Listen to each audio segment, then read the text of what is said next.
I'm not gonna lie, I fear for humanity.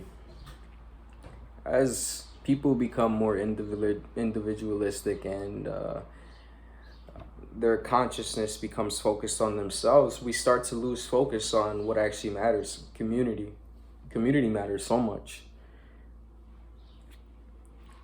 I was reading this quote where it says, like, the more individualistic a society becomes, the weaker it becomes. And then obviously, because it's becoming weaker, it gets geared towards failure. And I completely see, as people, as you know, we are social creatures. So we have to have a community first mentality and not a me first mentality, because the me first mentality only helps one person. And it doesn't even really help the one person, because oftentimes when a person is solely focused on, or not one person, but a group of people are solely focused on themselves, they tend to alienate themselves from others. So you have the unintended consequence of other people joining them and, seeing their beliefs and seeing their ideals and latching on to that, and then becoming more individualistic themselves, further, pushing them away from others. And then you have the other half of people that they become individualistic and they push apart everyone. We've all had, I mean, it might be you, but we've all seen the type of person where anytime you converse with them or anytime you even interact with them, everything becomes about themselves.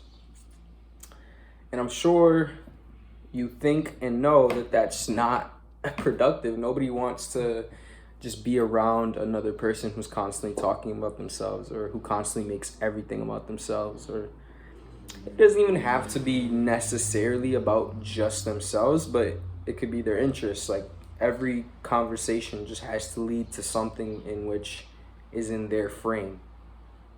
That's part of the issue with this individualism.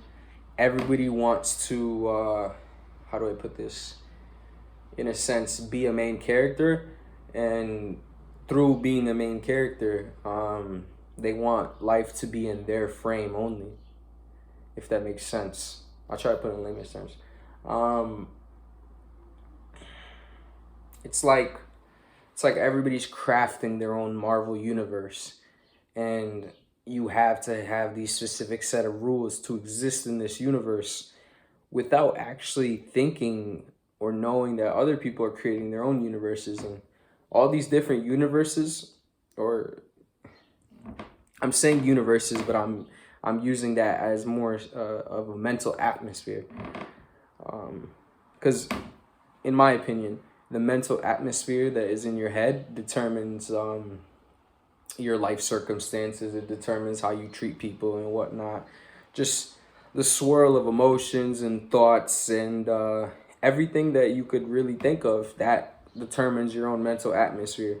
So anyways, when people are cultivating their own mental atmosphere and then they're living in accordance with that, but they are not allowing themselves to be a part of another person's, or to just realize the fact that we are all in this one big huge universe. Now, we're all different sentient beings with our own unique perspectives and our own points of view. But at the end of the day, we're experiencing this big thing called life. Like, we are all going through similar things. There's a lot of people that feel like they don't belong, or they have trouble making friends with others, or just, that general feeling of, oh, there's nobody like me, or, oh, I feel so isolated. There's a lot of people that go through that. And think about it. If all these people across the world feel like they don't fit in, I think they do. I think they fit in. Well, at the very least, they fit in with each other in feeling that they don't fit in. Now, in one aspect of that, there is society trying to produce just robots and trying to produce people that, are uniform and conform to basically anything that these higher up entities like corporations and governments try to push onto you. Now, yeah, most people don't, I mean, I can't even say most people, but I would say a lot of people don't fit into that like structured, rigid type of personality. And it's fair to say you don't belong or you don't feel like you relate to those people. There are plenty of people that feel like you, though. There are plenty of people who don't want to be trapped in their own social systems, and they don't even perceive the world in the same way that these others do. So they naturally isolate themselves and gravitate, or not gravitate away. That was about to be an oxymoron. That wouldn't make sense. How do you gravitate away? You get what I'm saying? Anyways,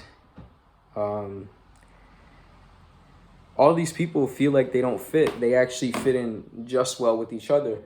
I like to think that we are all part of the same experience, but we're all individual points of view. Like, we all have our own individual point of view, but we're all experiencing the same thing at the end of the day. Like, obviously, circumstantially, it'll be different, but a lot of the problems and a lot of the things that most people go through, you can boil down to the same problems that everybody else goes through. A lot of people. Okay, I'll keep going with the example of not fitting in. You feel like you don't fit in. That is a problem that people have had since the beginning of time, since the beginning of people.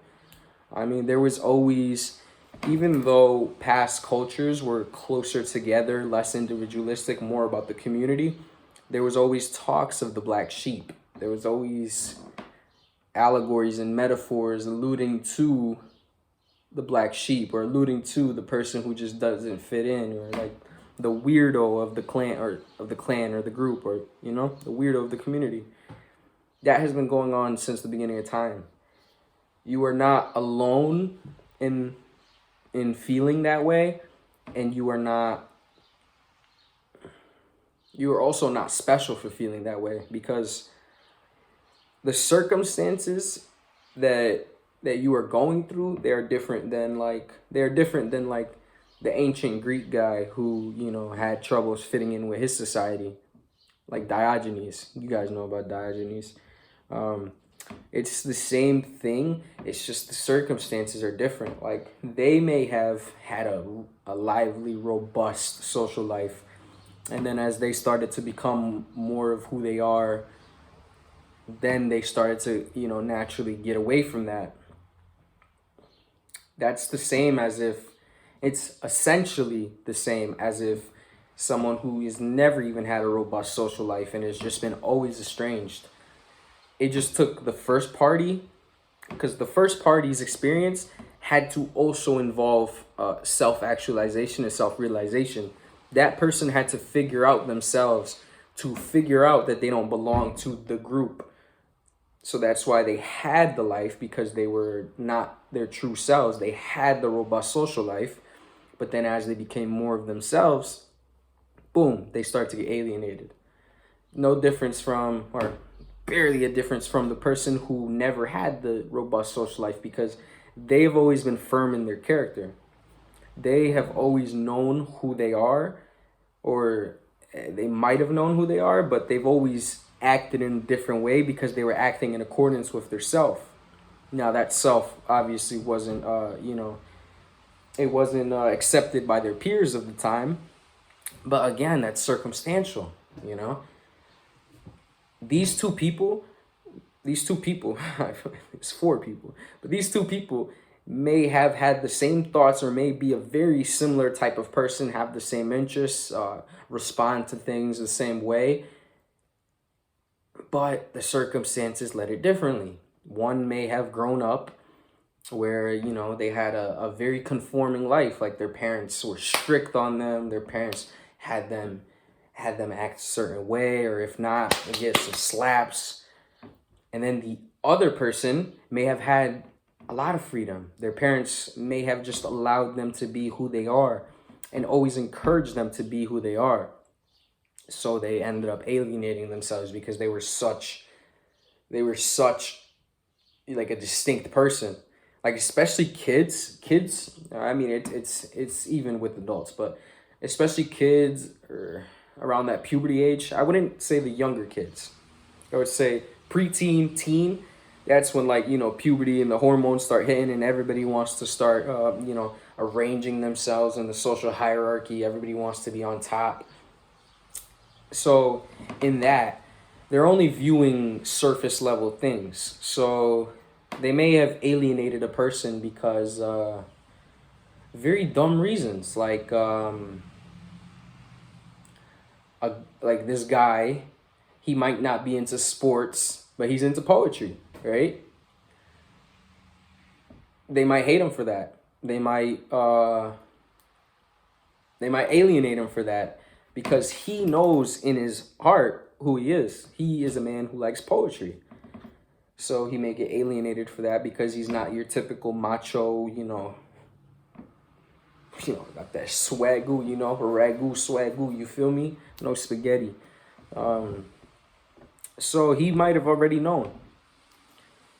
Anyways, just to wrap that little up, we're all very similar people going through essentially the same problems. It's just dressed up differently. Like,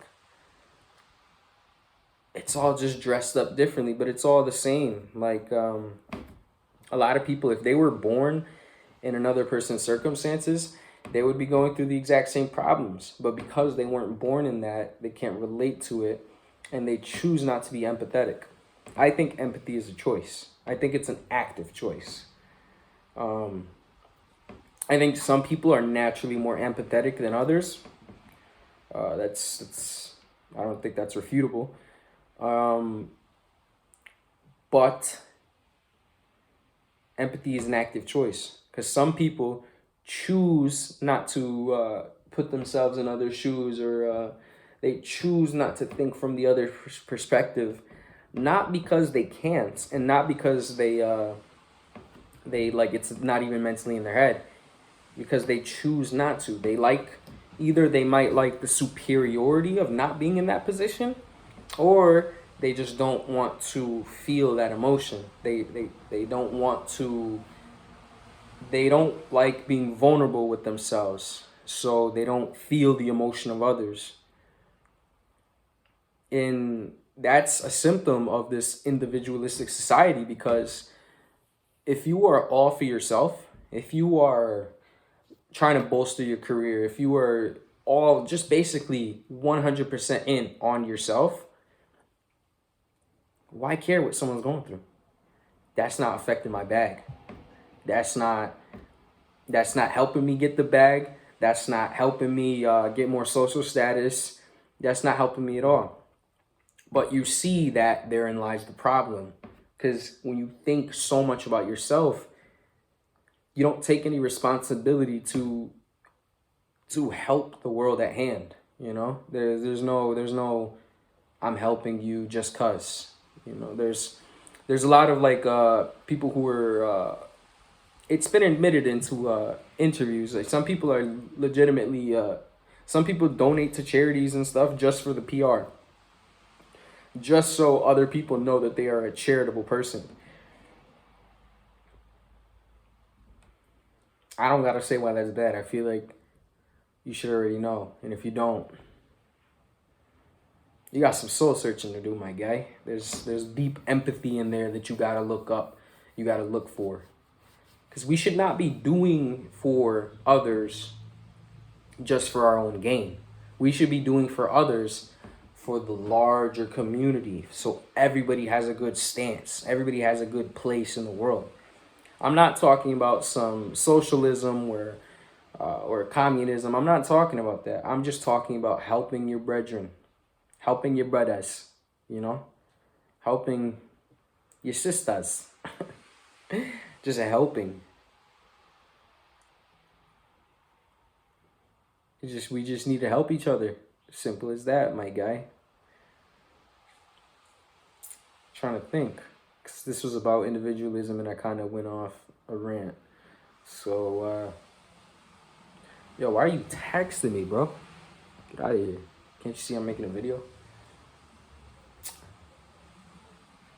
Yeah, this individualism is going to lead to our downfall because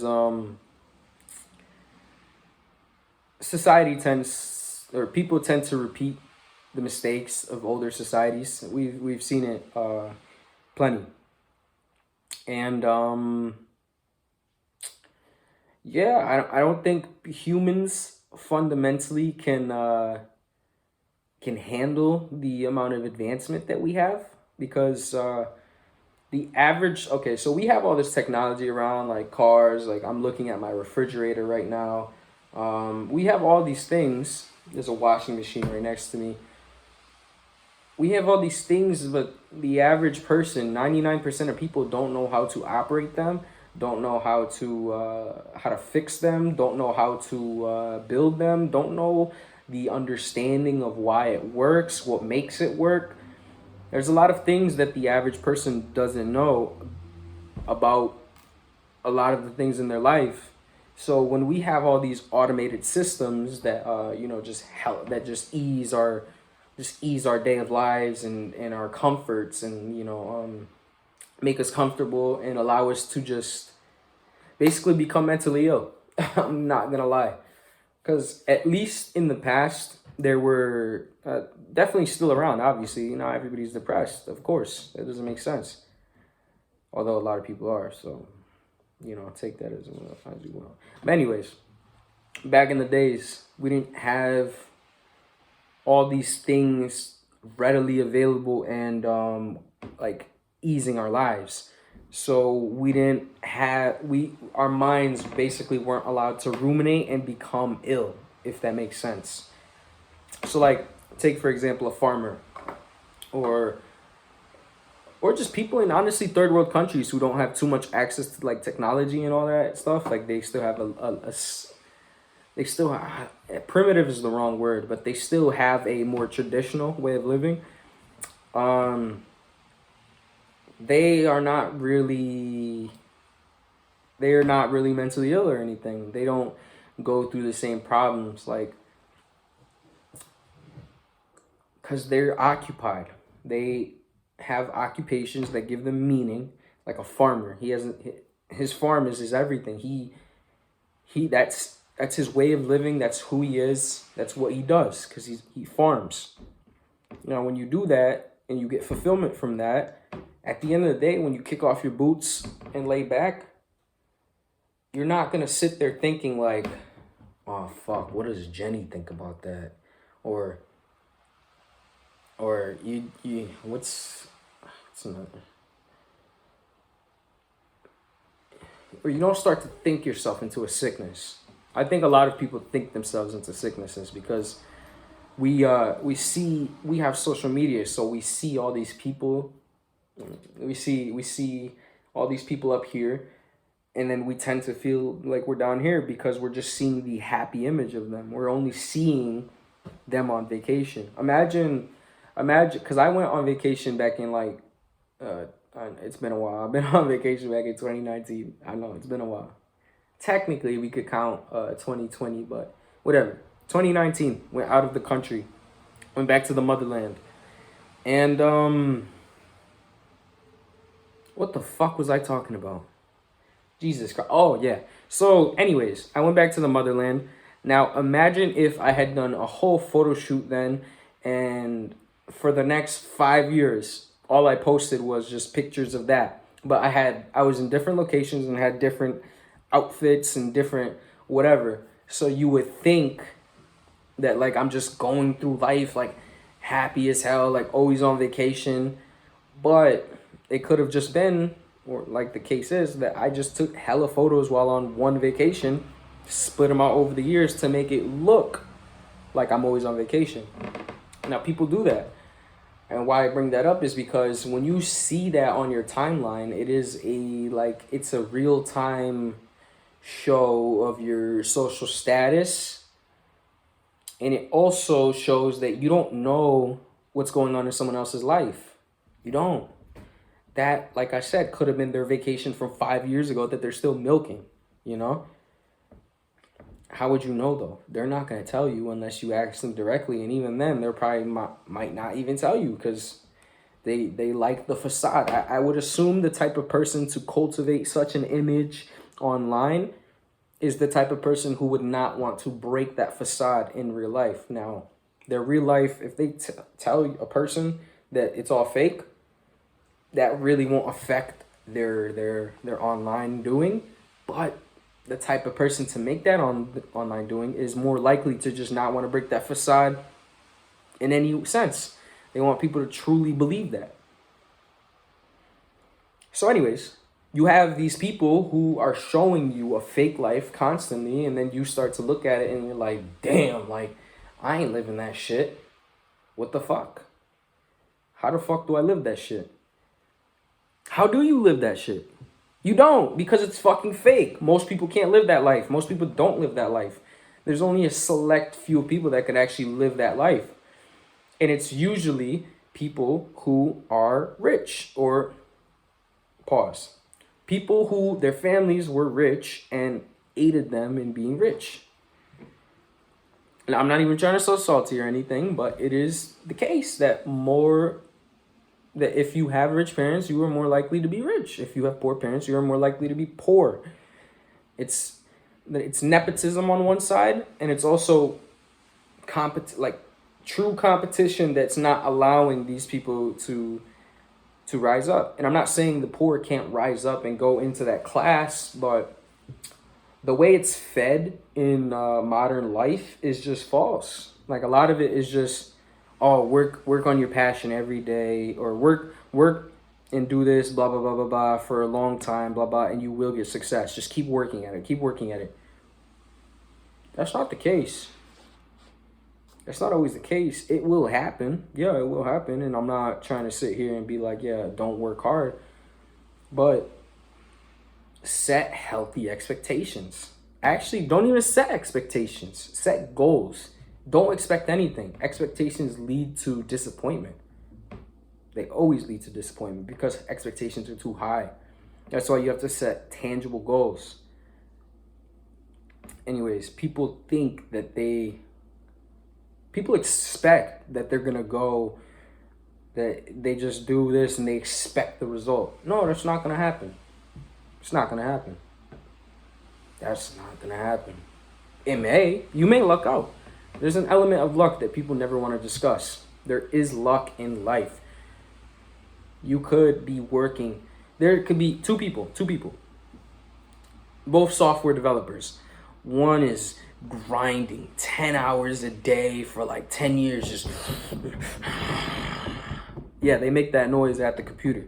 They're just grinding. Nothing ever happens. They never get good projects. They never get anything. And then there's person B, who has been working for 1 year, has been doing 1 to 2 hours a day. But this person happens to have a distant family member that is well known in this certain community, in the web development community. That person immediately has a much better chance of progressing and getting these better projects than person A. And there was luck, because had this person, it's luck to just even have that person in your family that's already done all that, so they can give you that opportunity, you know? Or let's say you were a singer, right? You're a singer, like you just love to sing. You're always like, that was good, I know. But you're always singing, and you've sung for like 10 years. You do little local gigs. You do background singing. You do all these things, but you have dreams of making it big. You've even gone on corners of streets or corners of busy intersections and just sing just to get some recognition. You've done that for like 10 years. 10 years! Nothing. This person has been singing for like 2 years. And yeah, they were singing on a corner as well. And then one day, a business executive is passing by, like a big music producer executive passing by. They hear that and they're like, "Oh, I want to sign you up." Now we've heard cases of shit like this. Like there was the homeless man with the golden voice. I don't know if you guys are around, but like this, like back in like 2012 or some shit. I don't know, way before, long time ago. There's this homeless man and he just had like that natural voice. Like he just had that voice that you would expect to hear on like the news, or you'd expect to hear doing adverts, you know, just one of those voices, you know? He had that golden voice. But he was homeless. People made a video of his golden voice and eventually he got a job, I'm pretty sure, as a news anchor or something that had to do with his voice. That man was homeless. And because of his voice, something God-given, something natural, something that he had no say in, allowed him to get out of that situation. There are homeless people who have doctorates. There are homeless veterans. There are homeless people who have done great things who cannot get out of that because they don't have that one thing that people just latch onto and help them out for. And I'm not saying anything against this guy, anything against that homeless man. Like, I don't know his story. Like, I don't know what made him home. I don't know anything about him. I'm not trying to put him down or anything. All I'm saying is there's an element of luck in that. There's so many people who are homeless who have like master's degrees, like doctorates. They're just these high level degrees, but life gave them a shit set of circumstances and they had to deal with it. Like, you know? Anyways, I'm pretty sure this video was about individualism. Actually, really, P.S. it really wasn't about anything. I kind of just wanted to get on the camera and rant and just like kind of do like a trash disposal. Like I felt like I had a lot going on in my head, so I had to get some of it out. And I've been talking for the past 27 minutes, and there's still a lot more, but I think I'm just gonna end it there, to be honest, because I haven't even uploaded on this channel for like 2 months. I'm not gonna lie. So yeah. Yeah.